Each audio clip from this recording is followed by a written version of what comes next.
Welcome to our Social Blueprints series on how everyone has a story. I'm Tani, and today I'm with Kel Hartman. Kel Hartman is a Chief People Officer, having recently helped tech companies scale and grow. She is passionate about empowering people and businesses to reach their full potential. Kel has more than 25 years of experience in organization development, cultural change, wellness, talent management and acquisition, executive learning and development, remuneration, succession planning, and employee relations.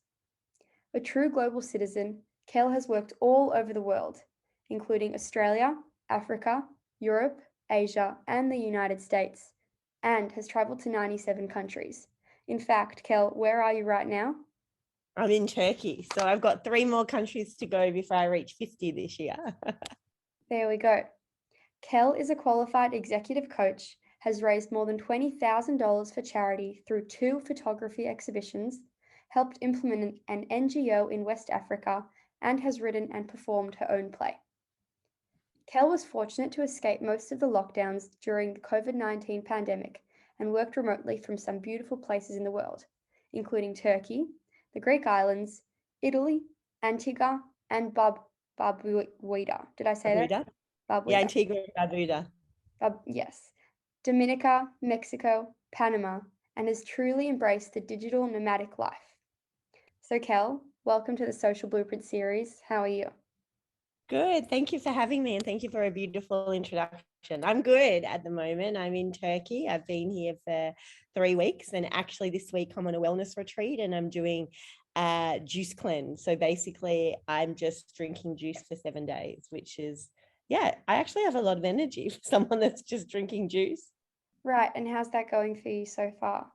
Yeah, it's great. I used to do them every year or every couple of years, and during lockdown I did my own, and then I just felt like I just needed a reset. So I think it's more of a mental thing just as well as it's a physical thing for mental health and just a reset for everything and what's next for me.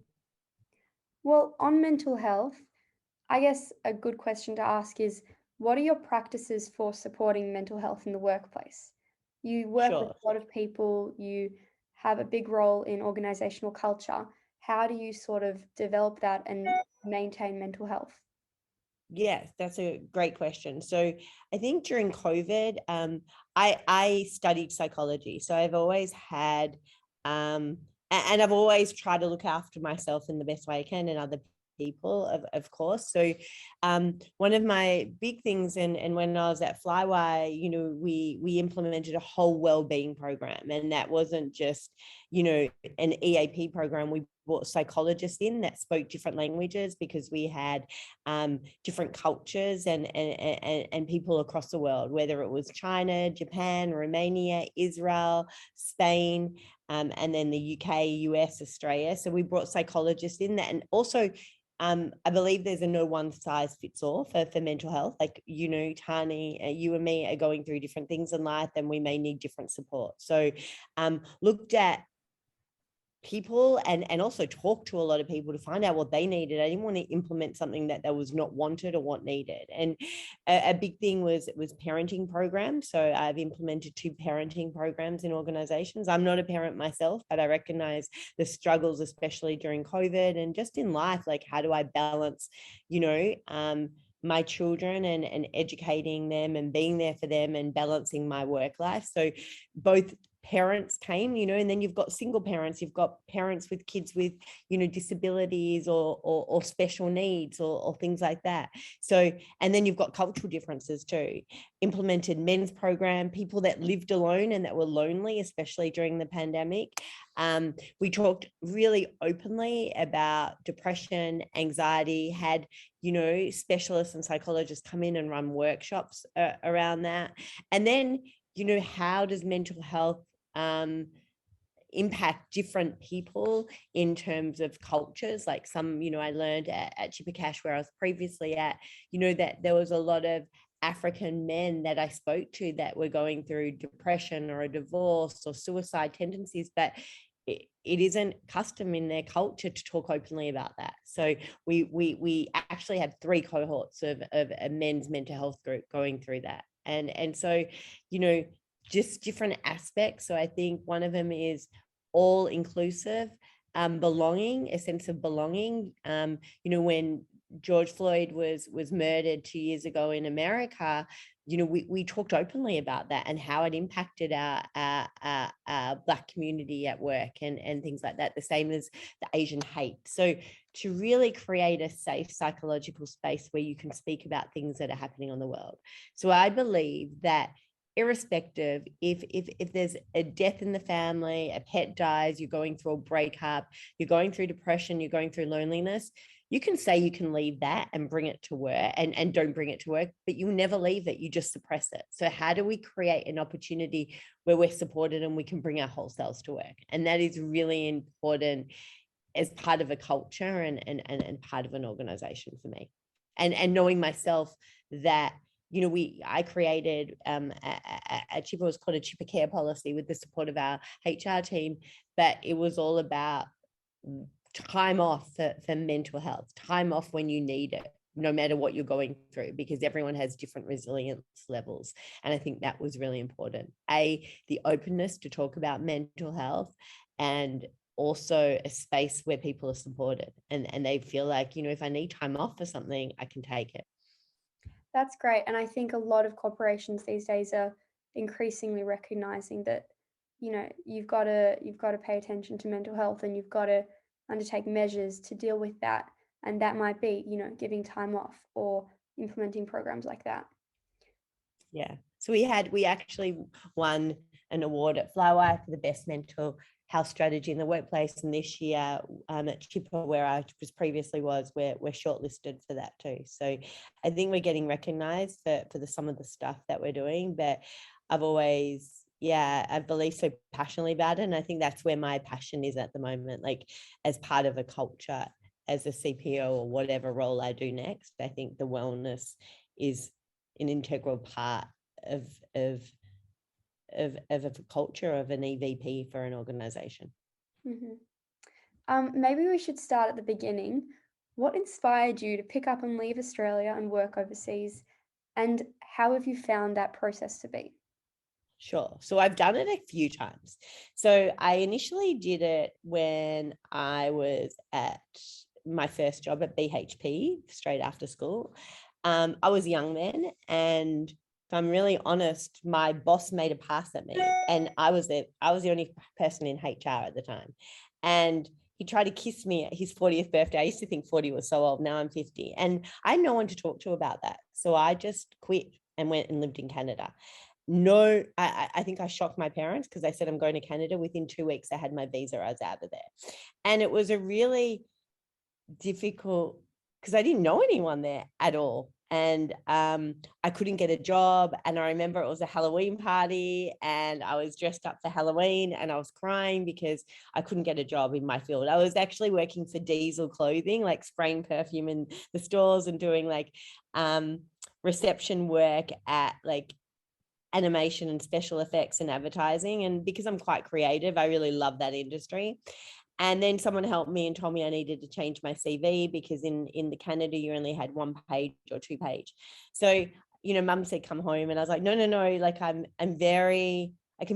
not a stubborn person. I'm very resilient, and I want to push things through until I get there. And then I ended up getting a job for the government in education, in the Ministry of Education, worked on training and development, and I loved it. And I had a boyfriend there, and he actually worked in the advertising company. He was Australian, and he flew planes as well. So my first date was a trip around Toronto City, flying around, and his boss owned all big nightclubs and bars. And so I was I was young.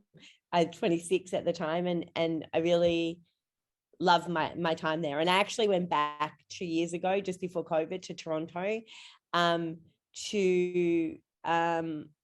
I went back and met my friends that I'd been friends with, and went to my favorite haunts, and it was really beautiful and special. So it was a really great time in my life. And the next time I went overseas I was working with Reach Foundation, which was an amazing, probably my best job in my life, helping young people live their dreams. I think that was I feel very blessed. A lot of my best friends and a lot of my connections are still from Reach Foundation, and I love the people I met there.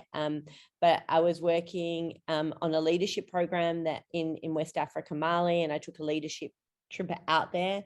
And one of the executives said, "You're coming to work for me in London, and you're coming to work in like an investment bank." And I was like, there's no way I'm going to live in London and I'm not working in an investment bank. And I ended up there for 5 years. So I got headhunted over there, and that's how I ended up in London.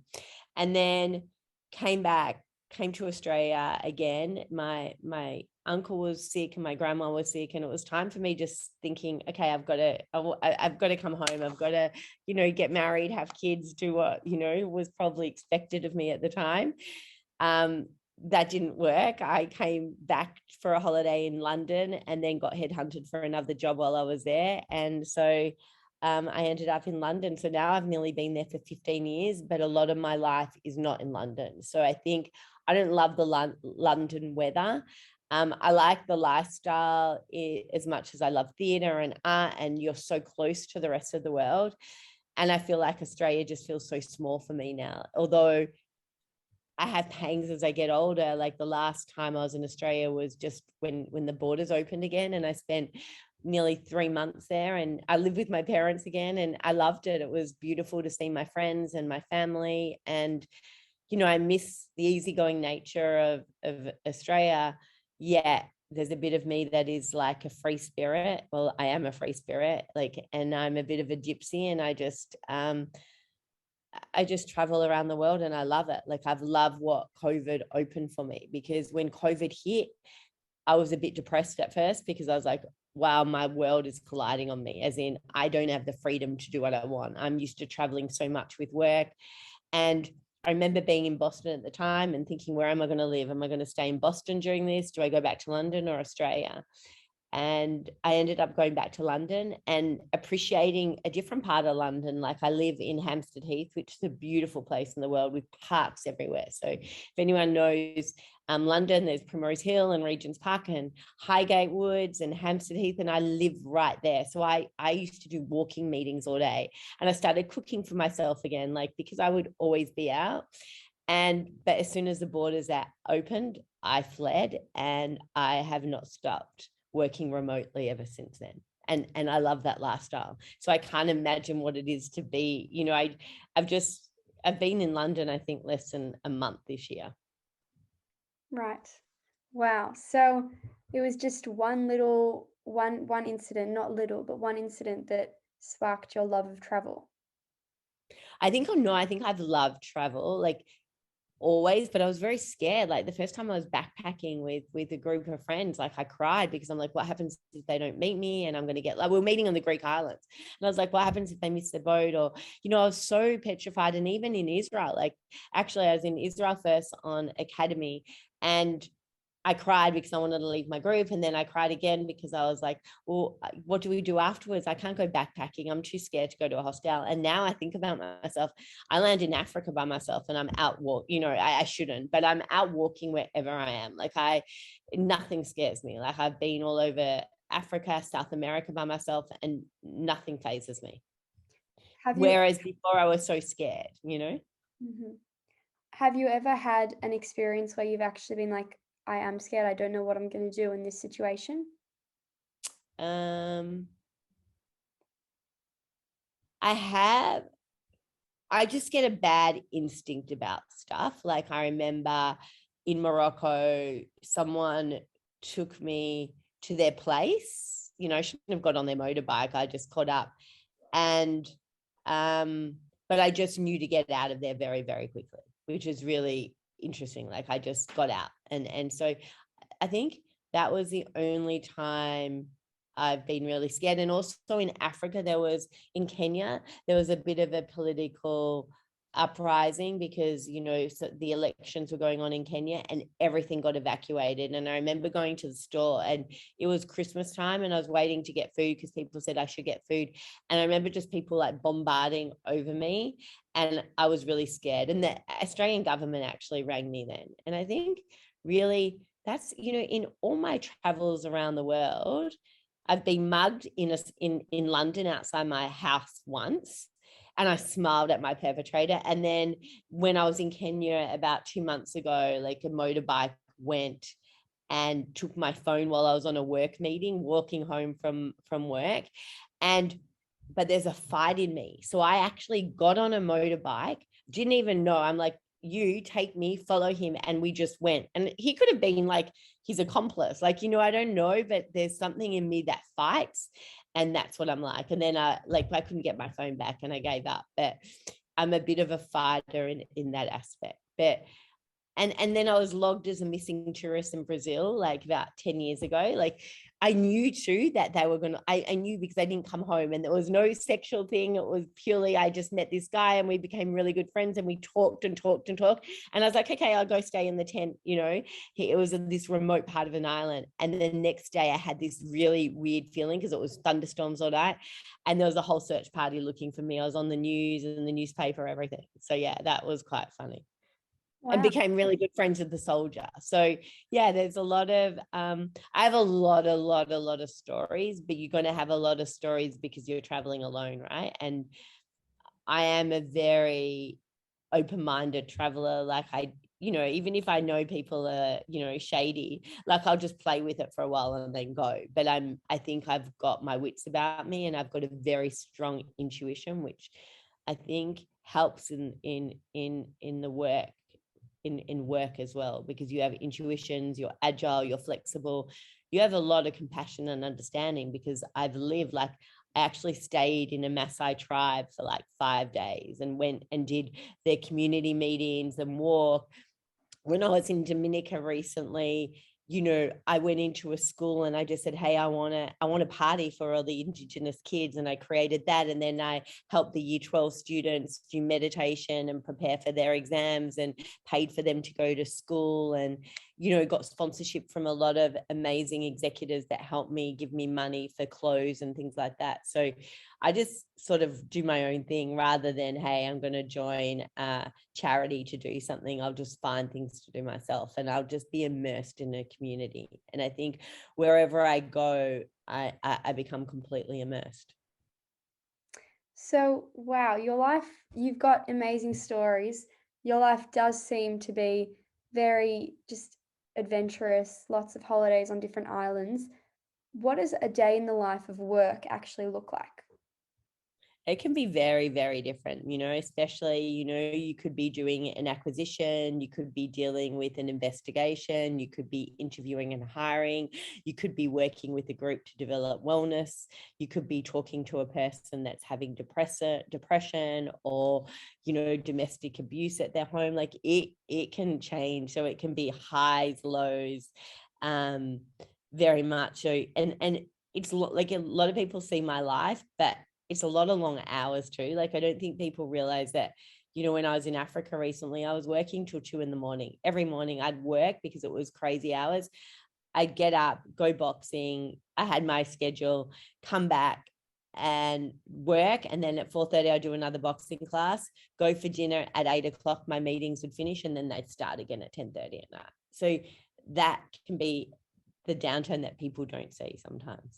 So I think my mum and dad, it was very funny because when I was home in Australia, they actually saw me working at 2 a.m, 3 a.m, like ridiculous, and they listened and they were there, and they're like, wow, Cal, like I think they realized, oh my god, she works a lot. And so there's no one day is the same. Some days it could be really exciting and fun stuff, and then other days are really hard. When you're dealing with people, you know it's not always easy, right? Like some people don't get along, some people want something and you can't give it to them, some people are getting rejected from something, whether it's a promotion or a job. Like it can be anything. Sometimes I'm not one to shy away from hard conversations, which is, hey, great for a lot of people, but some people don't really want the truth either. And I think that is a real difficult thing that I'm trying to come to terms with now. Like, I can't play a game in any organization. I can just be myself now. And that's all I want to be. And not every company wants that either. So how to deal with that? What do you think is the hardest part of your work? I know there's a lot of different things that go on, but if you had to pinpoint one difficult thing that you sort of dread or don't enjoy doing. dealing with any politics. I hate it. Like, I don't like trying to tell someone something. Like, I don't like trying to navigate that. Like, it takes up too much energy for me. Like, that is the most difficult thing of work life since I was, junior, like, so I find that really difficult. I can't pretend to like people anymore when I don't. If I really see bad, and that's a really difficult thing at my level or any level to do. And I just, yeah, it takes too much energy, and I can't, and I think there's this whole thing where the people can be really truly authentic. I don't know if anyone really can, because if you're being really authentic and how you really feel about certain people or certain things, sometimes it's not going to win you always the best friend. So I think I realized that not everyone's going to like me too. And I think I used to be such a people pleaser when I was younger.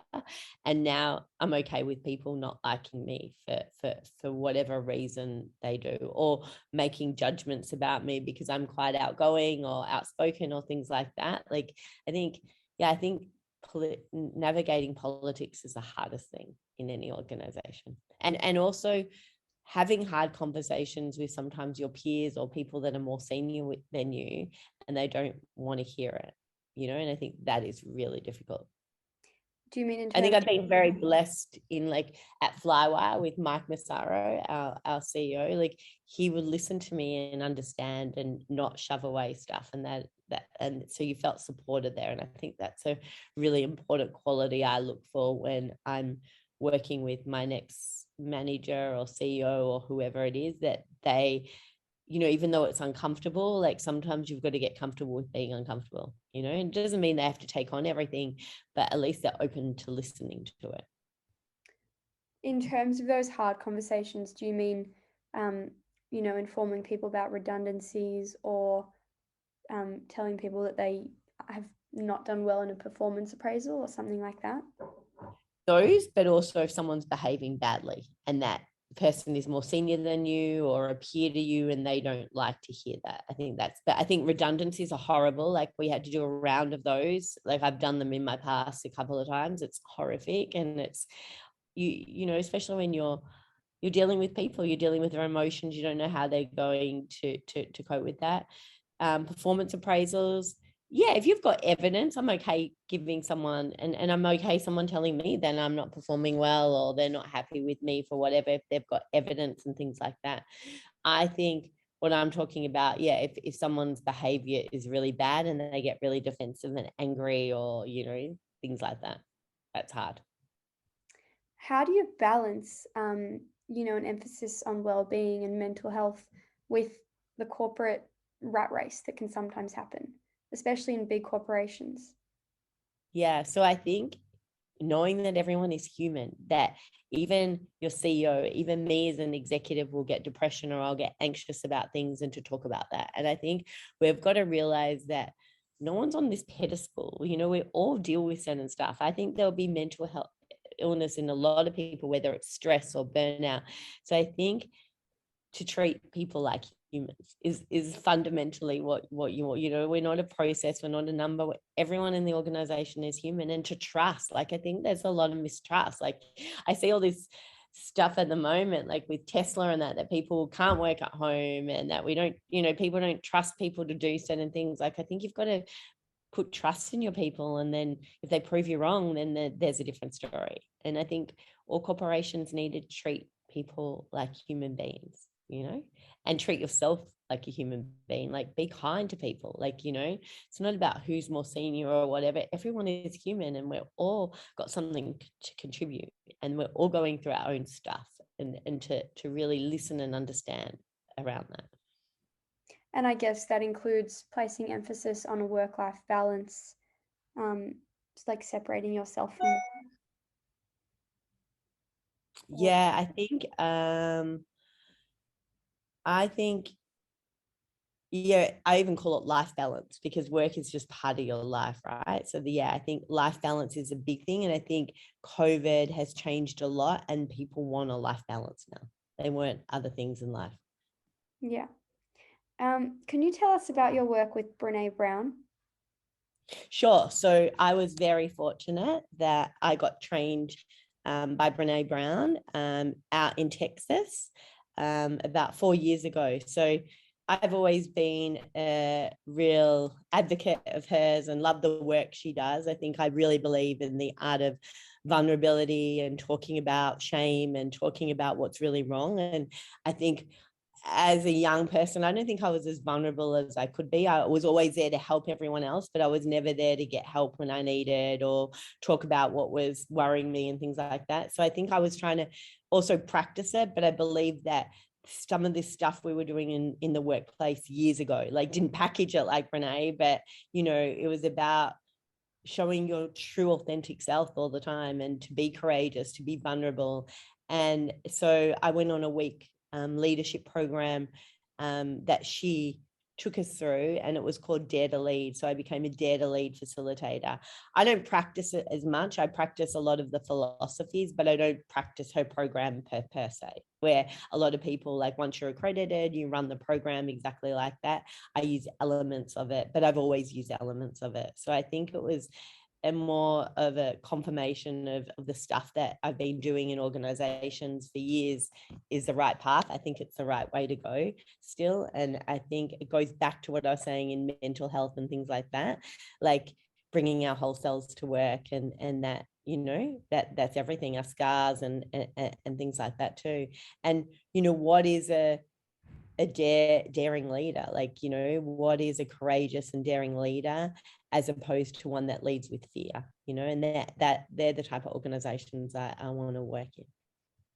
So would you say that you've taken a little bit from her style of leadership, but a lot from your own, and that's kind of formed your overarching approach to being a leader? For sure. I think it was just an affirmation of a lot of the stuff that I've been doing is similar to the work she does. She's obviously got a lot more research, is much better than me in all of this stuff, but the same philosophies that I believe in leadership were congruent with hers. And so I learned a lot of skills and I learned a lot during that. But yeah, it's not that I just take everything she does and, implement it in an organization, but I use a lot of her techniques, especially about building trust and, giving feedback and things like that. Yeah, I think it's quite extraordinary. And I think if more organizations used her philosophy, would be a lot better. Yeah, I think there'd be a lot better way. I think we'd be more understanding, more compassionate, more caring. So better functioning as people and as businesses. Yeah, definitely. Like I think you can't have, like there's no separation, like they're not mutually exclusive running a business well without the people first. Like you have to have a people first to run it. It doesn't mean that you're not having hard conversations. Yes, you're having hard conversations, you're getting rid of toxic people, you're working on developing leaders, but they're not mutually exclusive. Like you can run a tight business, but if you're not looking after your people, something's going to fail in the end. Mm-hmm. What would you say, aside from implementing award-winning mental health programs, is your favorite part of your job?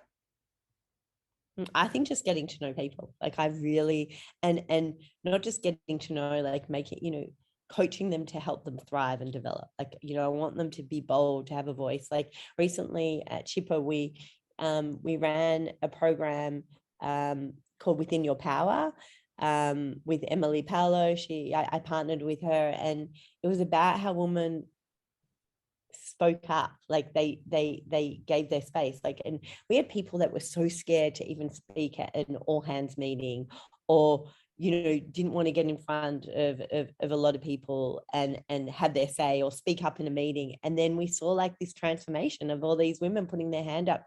I want to speak at the town hall. Cal, can I get an opportunity to do this? So I want people to use their voice, and that to me, I think is magic. Like, because people have a voice. Like, how do we get them to use their voice and be confident in that and create a psychologically safe space for people to have a voice? And challenge. And like that is real diversity of thought right there. Like when people are challenging, when you're debating, it's respecting each other's point of views, but also having your own point of views. And a lot of people are too scared to do that, like for whatever reason, because from their upbringing to education, because they've had bad managers or bad cultures before. But we want to create a space where people have their say and are comfortable. And for me, when I was in Kenya recently, I ran a program about presentation skills. It was just women that turned up, and it was incredible. Like people that had never spoken in public before did these incredible presentations. And for me, that is where it's at. I think that Help sounds people like a thrive. really special place to work. And hopefully in Yeah. the future that'll just become more common where everyone has a say and everyone feels, as you said, psychologically safe. Yeah, to speak up. I think that's a really important thing. Our last question for today is a big one. Sure. Um, Okay. what is next for you? Where do you see yourself in the coming months, years, however you choose to take the question? Huh. You know what? I'm reflecting, like while I'm in Turkey, I'm reflecting to find out what I really want. Like I want to be in an organization that truly puts people first and really means it and says it, where wellness has to do something with wellness in my role, because I think that is really important, whether it is a CPO role, again, doing culture and wellness, because wellness is a part of that, or it's pure wellness. So there's a big coaching element. I love scaling organizations. Still, I want to travel. Like I thought about when I was home in Melbourne, hey, shall I settle back, but I don't think I'm ready for that yet. So I feel like I still want to be exploring the world. I want to get to my 100 countries this year and then keep going. Like I love that life I've created for myself. I know it's not the norm, but I sort of embraced that and accepted that, hey, I don't have to follow a path that maybe it was expected of me, or that I put pressure on myself that, hey, I needed to do certain things for a certain age. I just want to be happy, and I want to be helping others. Like, I think there's a big part of me that loves helping others, that wants people to thrive and want people to grow. So I think that's a real part of it. Kel, thank you so much for this interview. I think your journey and your life philosophy is truly inspiring. And I've learned a lot. I think our viewers will really, really find it so interesting how you've completely traveled all over the world and you've just lived such an adventurous life. So thank you very much for spending time today. Thank you, Tani, for having me and for the great questions and really engaging and giving me the opportunity to speak today. It was beautiful. Thank you.